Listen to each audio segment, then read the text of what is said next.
Can pigeons read? This one gives every indication because he's been taught to distinguish between two words and to behave appropriately. He's learned his different response to each sign by being rewarded with food. So the bird isn't acting independently. Its behaviour is shaped by controlling its environment.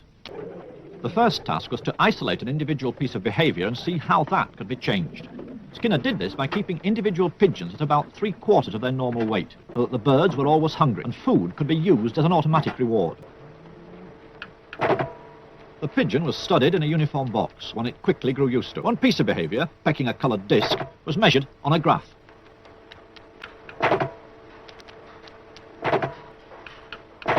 The pigeon learned that pecking the disc produced a reward. Then the behaviour of pecking could be studied in relation to how often that reward was offered. Or in Skinner's terms, what was the schedule of reinforcement? The main thing is what we call schedules of reinforcement. Reinforcement is what the layman calls reward, and you can schedule it so that a reward occurs every now and then when a pigeon does something. We usually use a response with a pigeon pecking a little disc, a little spot in the wall, and you can reinforce with food. But you don't reinforce every time. You're perhaps every 10th time, or perhaps only once every minute or something like that. There are a very large number of schedules, and they have their special effects.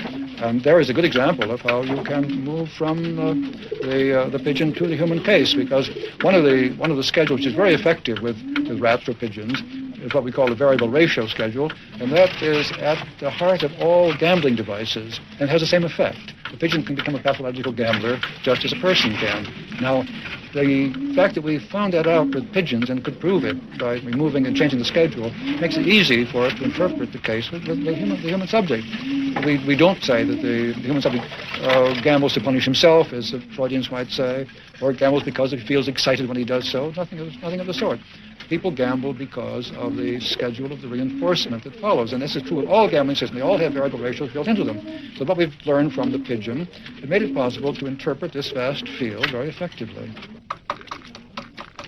Where does that leave free will? Because we all think we have a choice whether to do things or not to do things. Yes. Well, you see, it leaves it in the position of a fiction. We have assumed somehow or other that these internal states, feelings, and so on have initiated something. They have started something. They have created. We have done something in a voluntary way. We have willed to act. If you now look at the actual history, we find that there are external reasons why this has happened.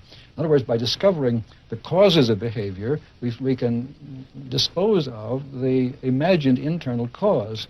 We dispose of free will as an American divine of the 18th century, Jonathan Edwards, did. He said, we believe in free will because we know about our behavior, but not about its causes. And of course, it's the object of a science of behavior to discover causes.